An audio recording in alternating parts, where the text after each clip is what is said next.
Hello everyone, I hope you are well guys. Welcome to my YouTube channel. So guys, today topic is dividend decision. Guys, previous video में हमने WACC cover किया था, weighted average cost of capital, और उसके previously मैंने financing decision के सारे topics को कवर अप किया है। आपको मेरे YouTube चैनल पे कॉर्पोरेट फाइनेंस से रिलेटेड काफी सारे टॉपिक्स मिल जाएंगे। ओके, सो उन सभी के वीडियोस लिंक आपको मेरे डिस्क्रिप्शन पे मिल जाएंगे। आप मेरे डिस्क्रिप्शन पे जाके उन सभी वीडियोस पे जाकर अपने डाउट्स को क्लियर कर सकते हो, और इवन उससे रिलेटेड और भी सारे वीडियोस चाहिए तो आप मुझे कमेंट कर सकते हो। ओके गाइज, तो चलिए स्टार्ट करते हैं आज का topic, dividend decision.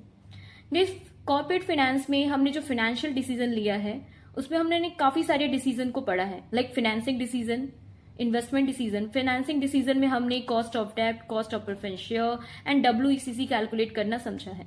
Okay, investment decision में हमने कंपनी में कैसे इन्वेस्टमेंट करते हैं और कैसे हम कर सकते हैं, तो कंपनी की ARR, NPV, IRR, PI calculate करना हमने इस टॉपिक में समझा है, और इन सभी टॉपिक्स के वीडियो लिंक आपको मेरे डिस्क्रिप्शन पे मिल जाएंगे। ओके, सो आज का टॉपिक है डिविडेंड डिसीजन। हम डिविडेंड डिसीजन कैसे ले सकते हैं? सो गाइस, डिविडेंड डिसीजन लेने के लिए कुछ अप्रोचेस हैं। उन अप्रोचेस के थ्रू हम डिविडेंड डिसीजन लेते हैं। पहला है MM approach, second is Walter's model, third is Gordon's model and fourth one is lintel model. So guys, in fourth approaches में से 3 अप्रोचेस जो काफी इंपॉर्टेंट है, MM approach, Walter's model and Gordon's model. Okay, आपने ये समझ लिया कि डिविडेंड डिसीजन लेने के लिए हम कुछ अप्रोचेस के थ्रू उन डिसीजंस को लेते हैं। अब हम समझते हैं कि डिविडेंड होता क्या है। Dividend is that part of a profit after tax which is distributed to the shareholders of the company. Dividend जो होता है वो profit after tax का वो पार्ट होता है जिसको हम कंपनी के शेयर होल्डर्स के बीच में डिस्ट्रीब्यूट कर देते हैं। मतलब जो हमारे पास नेट प्रॉफिट बचती है सारे टैक्सेस और सारे इंटरेस्ट को हटाने के बाद, उस नेट प्रॉफिट को हम अपने कंपनी के शेयर होल्डर्स के बीच में डिस्ट्रीब्यूट करते हैं। तो जो प्रॉफिट डिस्ट्रीब्यूशन होता है कंपनी के शेयर होल्डर्स के बीच, उनको हम डिविडेंड कहते हैं। समझ में आ गया? So profit distribution among the share holders of the company is known as dividend. Okay, further the profit earn by the company after paying taxes can be used for, हम अपनी कंपनी की dividend pay करने के बाद कुछ जो बचे हुए पैसे होते हैं, जो बची हुई अर्निंग्स होती हैं, हम उनको रिटेन अर्निंग्स कहते हैं। सो गाइस, नेट प्रॉफिट में से जब हम डिविडेंड डिस्ट्रीब्यूट कर देते हैं, तो डिविडेंड डिस्ट्रीब्यूट होने के बाद हमारे पास जो बचे हुए पैसे होती हैं, जो बची हुई अर्निंग्स होती हैं, उनको हम रिटेन अर्निंग्स कहते हैं। रिटेन अर्निंग्स एक्चुअली हम यूज करते हैं फ्यूचर ग्रोथ के लिए। ठीक है, लाइक मान लीजिए कि आपकी कंपनी का बहुत ज्यादा प्रॉफिट हुआ है इस ईयर, और उस प्रॉफिट में से आपने डिविडेंड अपने शेयर होल्डर्स को डिस्ट्रीब्यूट कर दिया है। डिविडेंड डिस्ट्रीब्यूट होने के बाद भी आपकी कंपनी की कुछ प्रॉफिट्स आपको बच रही हैं, कुछ पैसे बच रहे हैं, तो उन पैसे को रिटेन अर्निंग्स कहेंगे। ठीक है, और वो रिटेन अर्निंग्स आप क्या करोगे? आप अपने फ्यूचर ग्रोथ के लिए करोगे। आप उस पैसे को किसी इन्वेस्टमेंट में कहीं पे इन्वेस्ट कर दोगे, या अपनी कंपनी में ही उसको यूज कर लोगे। ठीक है, तो ऐसे मनी को हम, या ऐसे अर्निंग्स को हम रिटेन अर्निंग्स करते हैं, और रिटेन अर्निंग्स हम यूज करते हैं फ्यूचर ग्रोथ के लिए। ओके, सो आई होप आपको क्लियर हो गया होगा। हम डिविडेंड्स के फॉर्म्स भी समझ लेते हैं। ओके, सो गाइस, जो डिविडेंड होता है वो 2 फॉर्म्स में होते हैं, एक कैश डिविडेंड होता है, एक स्टॉक डिविडेंड होता है। ओके, कैश डिविडेंड वो होता है जो हम कैश के थ्रू, यहाँ पे लिखा हुआ है, it is a most common form of dividend cash. जो मोस्ट कॉमन डिविडेंड का फॉर्म होता है वो कैश होता है। कैश का मतलब ही होता है कैश, आपने चेक दे दिया हो या वारंटी या डिमांड ड्राफ्ट दे दिया, मतलब जो आप डिविडेंड दे रहे हो अपने शेयर होल्डर्स को, वो आप कैश के फॉर्म में दे रहे हो। ठीक है, लाइक आपने कैश दे दिया या चेक के फॉर्म में दे दिया, ठीक है, या वारंट के फॉर्म में दे दिया, तो इस तरह के डिविडेंड को हम या इस तरह के फॉर्म ऑफ डिविडेंड्स को हम कैश डिविडेंड बोलते हैं। ठीक है, सेकेंड फॉर्म है डिविडेंड का, वो है स्टॉक डिविडेंड, जिसको हम बोनस शेयर भी बोलते हैं। It is a distribution of shares in लिeu of cash dividend, जब कंपनी के पास कैश नहीं होती है। ठीक है, अब यहाँ पे इसका डेफिनेशन भी आप पढ़ सकते हो। When the company issues new share to its existing shareholders without any consideration, it is called bonus share. मैं आपको समझाती हूँ कि स्टॉक डिविडेंड या बोनस शेयर होता क्या है। एक्चुअली अभी आपने पढ़ा कि कैश डिविडेंड भी होता है, मतलब डिविडेंड का एक फॉर्म होता है कैश डिविडेंड। आपने अपने शेयर होल्डर्स को कैश के फॉर्म में डिविडेंड पे कर दिया। ओके, लेकिन जब कंपनी में कैश नहीं होता है, ठीक है, या कंपनी कहीं से बोरो भी नहीं कर सकती पैसे को, ठीक है, तब कंपनी क्या करती है, कुछ शेयर को इशू करती है। ठीक है, जो कंपनी क्या करती है, वो कुछ शेयर को इश्यू करती है जिससे वो अपने शेयर होल्डर्स को डिविडेंड दे सके। तो जो शेयर वो इश्यू करती है, ठीक है, उस शेयर को हम बोनस शेयर कहते हैं। समझ में आ गया? वही चीज यहाँ पे लिखी हुई है, जो when the company issues new share, जब कंपनी नए शेयर को इश्यू करती है अपने एग्जिस्टिंग शेयर होल्डर्स को देने के लिए, ठीक है, तो उसे हम बोनस शेयर कहते हैं। क्योंकि तब कंपनी के पास पैसे नहीं होते हैं, ठीक है, ना ही कोई अर्निंग्स होती है जिससे वो अपने डिविडेंड दे सके शेयर होल्डर्स को, तब कंपनी नए शेयर को इश्यू करती है अपने शेयर होल्डर्स को डिविडेंड पे करने के लिए, तो उस शेयर को हम बोनस शेयर कहते हैं। समझ में आ गया? आई होप आपको क्लियर हो गया होगा। कोई भी डाउट हो तो आप मुझे कमेंट्स में बता सकते हो, ठीक है गाइस। सो अब थ्योरीज ऑफ डिविडेंड पढ़ेंगे गाइज। अभी तक हमने डिविडेंड समझा है, फॉर्म ऑफ डिविडेंड समझा है, अब हम यहाँ पे थ्योरीज ऑफ डिविडेंड समझेंगे गाइज। यहाँ पे दो तरह की थ्योरीज आपको पढ़ने को मिलेगा। First is इररिलेवेंस theory, second is relevance theory. इररिलेवेंस theory में क्या होगा कि जो डिविडेंड होगा वो इररिलेवेंट होगा। डिविडेंड इररिलेवेंट का मतलब क्या है कि जो डिविडेंड आप पे कर रहे हो, ठीक है, उसका कोई मतलब नहीं है, उसका कोई इफेक्ट नहीं है आपकी कंपनी की वैल्यूएशन पे या मार्केट वैल्यूएशन पे। समझ में आ गया? और रिलेवेंस थ्योरी में क्या होता है कि डिविडेंड इज रिलेवेंट, मतलब जो आप डिविडेंड दे रहे हो वो इफेक्ट कर रहा है मार्केट वैल्यूएशन पे या मार्केट कैपिटलाइजेशन पे। समझ में आ गया?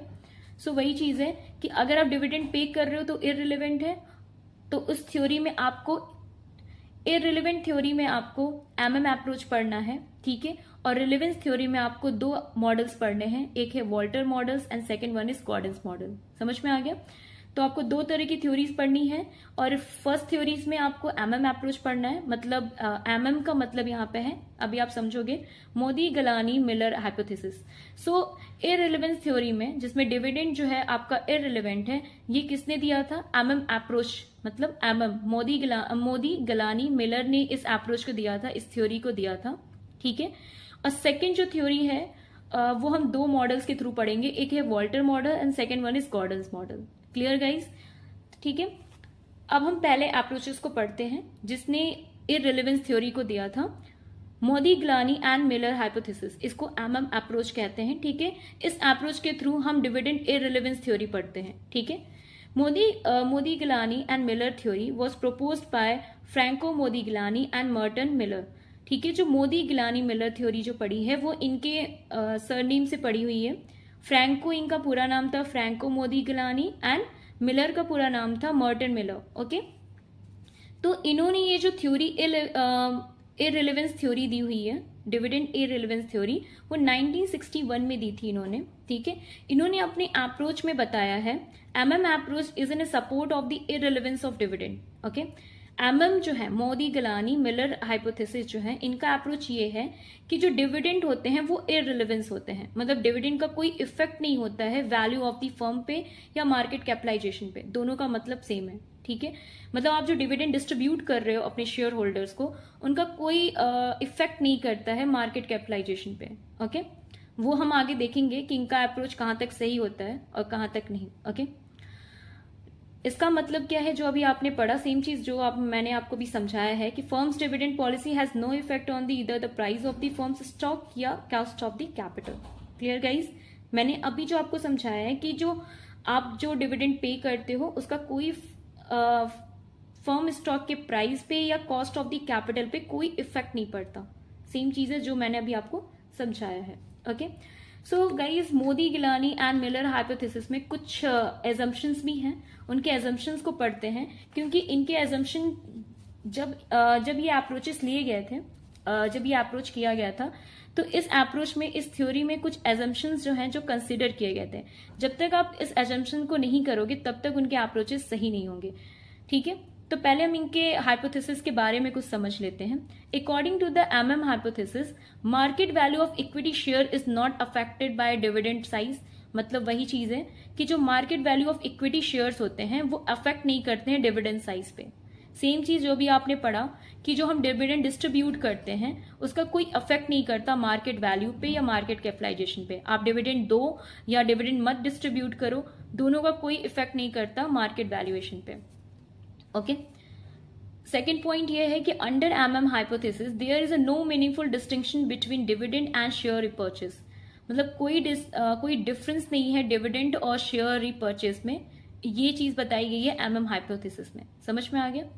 इसमें मतलब इसमें यही समझाया गया है, they both are ways for a company to return cash to shareholders. मतलब दोनों ही केसेस में आप डिविडेंड दो या शेयर रिपर्चेस करो, दोनों ही चीज में आप जो कंपनी होती है वो अपने शेयर होल्डर्स को कैश देती है रिटर्न में। ओके, सो इनकी हाइपोथेसिस ये कहती है। ओके, अभी तक हम लोगों ने अकॉर्डिंग पढ़ लिया है, मतलब इनकी हाइपोथेसिस क्या हमें समझाने की कोशिश कर रही है। ओके, सेकेंड हम एजम्पशन करेंगे। गाइस, जो भी अप्रोचेस होते हैं या जो भी चीजें, जो भी थ्योरी बनाई जाती है वो कुछ एजम्पशन के बेसिस पे बनाई जाती है। जब हम उन एजम्पशन को कंसीडर करते हैं तब वो हाइपोथेसिस या तब वो अप्रोचेस या थ्योरी सही मानी जाती है। तो ये हाइपोथेसिस तब सही होगी जब कंपनी का कोई टैक्स ना हो, मतलब कंपनी जो है वो कोई टैक्स पे ना करे। ठीक है, तब ये इनकी हाइपोथेसिस सही होगी। तो फर्स्ट पॉइंट क्या है? No taxes. ठीक है, जब कंपनी कोई टैक्स पे नहीं करती है उस टाइम पे इनकी हाइपोथेसिस सही होगी। ठीक है, सेकंड पॉइंट ये है कि फिक्स्ड इन्वेस्टमेंट पॉलिसी होनी चाहिए, मतलब जो फर्म है उसकी फिक्स्ड इन्वेस्टमेंट पॉलिसी होनी चाहिए। ठीक है, ठीक है। थर्ड पॉइंट क्या है? नो फ्लोटेशन और ट्रांजेक्शन कॉस्ट। कंपनी जो है उस पर कोई भी फ्लोटेशन या ट्रांजेक्शन कॉस्ट ना लगाए, क्योंकि जब अगर हम ट्रांजेक्शन कॉस्ट कंसीडर करेंगे तो कंट्री टू कंट्री और मार्केट टू मार्केट जो ट्रांजेक्शन कॉस्ट होता है वो डिफर करता है। तो जैसे ही हम ट्रांजैक्शन कॉस्ट कंसीडर करेंगे तो इनकी अप्रोचेस फेल हो जाएगी। ठीक है, तो ये अप्रोचेस तब सही हो सकती है जब ट्रांजैक्शन कॉस्ट को हम कंसीडर नहीं करेंगे।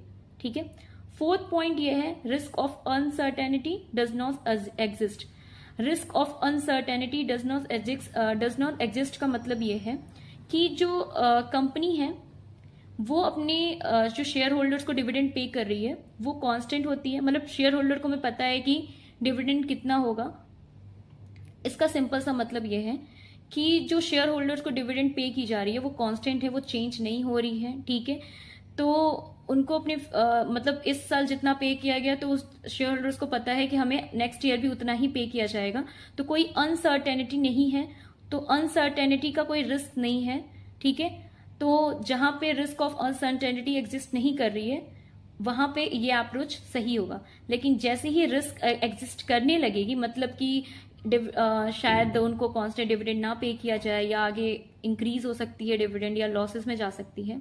ठीक है, तो जैसे ही रिस्क ऑफ अनसर्टेनिटी आ जाएगी इनकी अप्रोचेस गलत हो जाएगी, मतलब ये अप्रोच फेल हो जाएगा उस कंडीशन पे। ठीक है, तो इनके अप्रोचेस में कुछ एजम्पशन है, जब आप ये कंसीडर करोगे तब ये एमएम अप्रोच सही होगा। ओके गाइस, तो इनके अप्रोचेस में एक फॉर्मूलाज बनाया गया है। इस फॉर्मूले के थ्रू हम फाइंड आउट करेंगे मार्केट कैपिटलाइजेशन। पहले तो हम डिविडेंड वैल्यू फाइंड आउट करेंगे, उसके बाद मार्केट कैपिटलाइजेशन। ओके, तो ये फॉर्मूला क्या है actually? Basically P0 is equal to P1 plus T1 upon 1 plus KE. P0 is the price in the beginning of the period, मतलब जो शेयर प्राइस है बिगिनिंग ऑफ द पीरियड कितना है। P1 का मतलब ये है price at the end of the period, तो जब वो पीरियड खत्म हो रहा है उस टाइम पे उस शेयर की प्राइस कितनी है। D1 आपका डिविडेंड है eight the end of the period, और KE तो आपने पहले ही पढ़ा है कॉस्ट ऑफ इक्विटी है, या इसको रेट ऑफ कैपिटलाइजेशन भी बोलते हैं। समझ में आ गया? तो आपने इस फॉर्मूले को समझ लिया कि ये फॉर्मूला है क्या। ठीक है, और इनके फैक्टर्स अभी तक हमने पूरा थ्योरी पार्ट पढ़ा है, अब हम न्यूमेरिकल पार्ट पे जाएंगे। न्यूमेरिकल पार्ट के थ्रू हम ये समझेंगे कि इनका अप्रोचेस कहाँ तक सही है और ये अप्रोच कब सही होगा। ठीक है, तो इसके न्यूमेरिकल्स को हम समझेंगे और इस पे हमने जो भी फॉर्मूला जस्ट पढ़ा है उस फॉर्मूले को अप्लाई करेंगे। Okay, so guys the question is, at the end of current financial year Dev limited has a 2 lakhs outstanding equity shares with market price of ₹10 per share with no other external borrowings. Since the company follows no borrowing policy, the company has used all its retained earnings for capital expenditure. The company also pays a constant dividend of ₹3 per share and its cost of capital is 10%. Now, analyzing both situations, when dividends are not paid and paid. Question में क्या कहना चाह रहा है पहले आप ध्यान से समझ लो। At the end of current financial year, अभी जो जस्ट फाइनेंशियल ईयर खत्म हुआ है, ठीक है, उसके एंड में देव लिमिटेड के पास 2 लाख रुपए आउटस्टैंडिंग इक्विटी शेयर्स है। आउटस्टैंडिंग इक्विटी शेयर का मतलब ये है कि अभी बकाया है, इन्होंने अभी ये शेयर्स पे नहीं किए हैं, ठीक है। तो 2 लाख आउटस्टैंडिंग इक्विटी शेयर्स हैं इनके पास, ठीक है, जिसकी करंट मार्केट प्राइस 10 रुपीज है, 10 रुपीज पर शेयर। समझ में आ गया। ये जो कंपनी है वो कोई भी एक्सटर्नल बोरोइंग नहीं ले रही है। एक्सटर्नल बोरोइंग का मतलब यहां पर ये है कि कंपनी जो है वो बाहर से कहीं से भी बाहर, एक्सटर्नल बाहर से किसी से भी वो पैसे नहीं ले रही है, क्योंकि ये जो कंपनी है वो नो बोरोइंग पॉलिसी को फॉलो करती है, मतलब डेप्ट नहीं ले रही है, ठीक है। The company has used all its retained earnings for capital expenditure. इनके पास जितनी भी बची हुए पैसे थे, जो भी रिटेन अर्निंग्स थे, ठीक है, उन्होंने उसको कैपिटल एक्सपेंडिचर में यूज कर लिया, ठीक है, खर्चे में यूज कर लिया। अब जो कंपनी है उसको कांस्टेंट डिविडेंड पे करना है, ठीक है। कितने रुपए पे करना है? पर शेयर 3 रुपीज, ठीक है। और कॉस्ट ऑफ कैपिटल कितना लग रहा है? 10%, ठीक है। आपको दोनों सिचुएशन में इस कंडीशन को एनालाइज करना है। दोनों सिचुएशन क्या है कि जब आप डिविडेंड पे करते हो, ठीक है, तब आपका मार्केट वैल्यू कितना होता है या मार्केट कैपिटलाइजेशन क्या होता है, और जब आप डिविडेंड पे नहीं करते हो तब आपका मार्केट कैपिटलाइजेशन क्या होता है। ये सिचुएशन हमें इसलिए बताया गया क्योंकि देखिए अभी हमने जो एमएम अप्रोच पढ़ा है उस अप्रोच में यही समझाया गया था कि आप डिविडेंड पे करो या डिविडेंड मत पे करो, ठीक है, उसका कोई इफेक्ट नहीं करता, कोई अफेक्ट नहीं होता मार्केट कैपिटलाइजेशन पे, ठीक है। तो हमें वही कंडीशन देखना है कि या तो हम डिविडेंड पे करें या तो हम डिविडेंड ना पे करें। डिविडेंड पेड और नॉट पेड दोनों कंडीशन पे हमारा जो मार्केट कैपिटलाइजेशन है वो क्या आएगा, ठीक है। तो इस क्वेश्चन के थ्रू हम इस अप्रोच को समझेंगे। तो चलिए स्टार्ट करते हैं सोल्यूशन। तो सोल्यूशन डिस्कस करते हैं गाइज। अभी हमने जो एमएम अप्रोच में फॉर्मूला पढ़ा है P0 is equal to P1 plus D1 upon 1 plus K, ठीक है, उसके थ्रू हम फाइंड आउट करेंगे कि जब हम डिविडेंड पे कर रहे हैं और डिविडेंड नहीं पे कर रहे हैं तो उसका क्या इफेक्ट होता है मार्केट कैपिटलाइजेशन पे, ठीक है। तो according to the MM approach हम मार्केट वैल्यू फाइंड आउट करेंगे, ठीक है। तो मार्केट वैल्यू फाइंड आउट करने के लिए हमारे पास 2 कंडीशन इस क्वेश्चन में दी हुई है। पहला कंडीशन ये है कि डिविडेंड नॉट पेड और सेकंड कंडीशन क्या है? Dividend paid, okay. सो हम स्टेप 1 पे जाएंगे। स्टेप 1 पे हम केस 1 लगाएंगे, व्हेन डिविडेंड इज पेड, जब डिविडेंड हम पे कर रहे हैं, ठीक है। तो फॉर्मूला हमने अभी जस्ट क्या सीखा है? P0 is equal to P1 plus D1 upon 1 plus KE, same as it is हम लिख लेंगे, ठीक है। अब गाइस क्वेश्चन में हमें ये देखना पड़ेगा कि क्या क्या हमें फैक्टर्स गिवन है, ठीक है। तो समझेंगे यहाँ पे ये देखो, पहले फॉर्मूले पे आ जाओ पहले यहाँ पर, ठीक है। आपको क्वेश्चन में D1 गिवन है, ठीक है, KE गिवन है और P0 गिवन है। कैसे मैं बताती हूँ, यहाँ पे देखो, eight the end of the current financial year, ठीक है, देव लिमिटेड के पास 2 लाख आउटस्टैंडिंग इक्विटी शेयर है। तो जैसे ही फाइनेंशियल ईयर खत्म हो चुका है, मान लीजिए कि 23 ओके 24 ये फाइनेंशियल ईयर था, अभी जस्ट करेंट फाइनेंशियल ईयर खत्म हो चुका है, ठीक है। तो उनके पास कितने शेयर्स बचे हुए हैं? 2 लाख शेयर अभी बकाया है। उसकी मार्केट प्राइस क्या है? 10 rupees per share.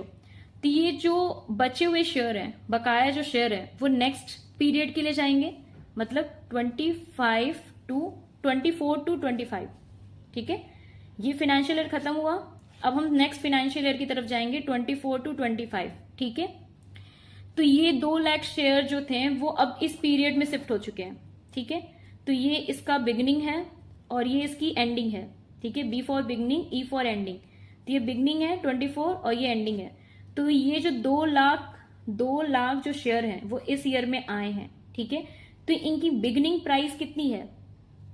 10 rupees per share, okay, clear. इसलिए हमने जो यहाँ पे P0 कंसीडर किया है वो 10 रुपीज किया है, क्योंकि P0 का मतलब क्या है? बिगनिंग प्राइस, ठीक है, मतलब ये price at the beginning of the period. तो पीरियड के स्टार्ट होने में, जब पीरियड स्टार्ट हो रहा है उस समय पर शेयर की प्राइस कितनी है? 10 रुपए। समझ में आ गया कैसे आया? P1 आपको नहीं दिया हुआ है क्योंकि इस क्वेश्चन में कहीं पे ये नहीं दिया हुआ है कि जब पीरियड खत्म हो रहा है, क्योंकि अभी तो वो चल रही है ना, वो पीरियड, वो फाइनेंशियल ईयर चल रहा है, ठीक है। सेकंड, इस क्वेश्चन में आपका डिविडेंड दिया हुआ है 3 रुपीज पर शेयर, ठीक है। और कॉस्ट ऑफ कैपिटल दिया हुआ है 10%। क्लियर? तो डिविडेंड आपको समझ में आ गया, डिविडेंड हमने 3 कैसे पुट किया, डिविडेंड हमने 3 पुट कर दिया, और कॉस्ट ऑफ इक्विटी जो है वो आपका 10% क्वेश्चन में गिवन है, हम उसको 0.1 ठीक है यहाँ पे लिख लेंगे, क्योंकि 10% को जैसे आप ओपन करोगे ये 0.1 आ जाएगा। ठीक है, अब आपने सभी वैल्यू को पुटअप कर लिया, तो P1 plus E as it is रहेगा। अब ये 1 प्लस 0.1 क्या बन जाएगा, 1.1 बन जाएगा। 1 प्लस 0.1 क्या बन जाएगा, 1.1। इस 1.1 को आप यहाँ पे 10 के पास शिफ्ट कर दोगे तो ये वैल्यू मल्टीप्लाई हो जाएगी, और मल्टीप्लाई होकर क्या आ जाएगा, 11। ठीक है, यहाँ पर ये 3 है, 3 यहाँ पे शिफ्ट हो जाएगा। ठीक है, जब 3 इस साइड जाएगा तो माइनस में हो जाएगा। 11 माइनस 3 इज इक्वल टू 8। तो P1 आपका क्या आ गया, 8। समझ में आ गया? तो price at the end of the period कितना होगा, 8 रुपीज होगा। मतलब जब फाइनेंशियल ईयर या पीरियड जब एंड होगा तो उस टाइम पे प्राइस कितनी होगी शेयर की, 8 रुपीज होगी। ठीक है, ये किस केस में है, जब हम डिविडेंड पेड करेंगे, मतलब जब हम डिविडेंड पे करेंगे अपने शेयर होल्डर्स को, उस केस में हमारा P1 8 आया है। समझ में आ गया? एक्चुअली इसको 8 रुपीज लिखो। ठीक है, केस 2 क्या है, जब आप डिविडेंड नहीं पे करते हो तो उस कंडीशन पे आपका P1 कितना आता है देखते हैं। सेम एज इट इज हम फॉर्मूला लिख लेंगे। ठीक है, इस कंडीशन में हम डिविडेंड पे नहीं कर रहे हैं, इसलिए हम D1 की प्लेस पे 0 कंसीडर करेंगे। ठीक है, KE के प्लेस पे 0.1 एज ए प्रीवियस, जैसे हमने पहले किया था, एज इट इज।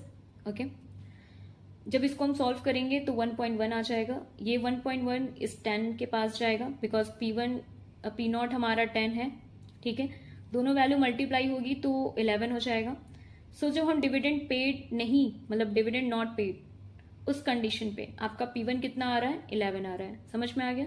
तो दोनों कंडीशन पे आपने अपना price of share eight the end of the period find out कर लिया। जब आप डिविडेंड पे कर रहे हो उस टाइम पे आपका P1 8 है, और जब आप डिविडेंड नहीं पे कर रहे हो तो उस टाइम पे आपका P1 कितना है, 11 है। क्लियर? अब हम मार्केट कैपिटलाइजेशन फाइंड आउट करेंगे। ओके, क्योंकि हमें मार्केट वैल्यू देखनी है ना, कि मार्केट वैल्यू पे उसका इफेक्ट क्या आ रहा है। ठीक है, तो गाइस स्टेप 2 पे आते हैं। स्टेप 1 हमने समझ लिया, अब स्टेप 2 पे आते हैं। स्टेप 2 पे हम मार्केट कैपिटलाइजेशन फाइंड आउट करेंगे। मार्केट कैपिटलाइजेशन का फॉर्मूला होता है number of shares into current price पर शेयर। ओके, क्लियर रखना। तो केस 1 हमने जो अभी पढ़ा, केस 1 में क्या था, जब हम डिविडेंड पे कर रहे हैं, तो जब हम डिविडेंड पे कर रहे हैं तो हमारा करंट प्राइस या price of share eight the end of the period कितना आ रहा है, 8 रुपीज आ रहा है। क्लियर?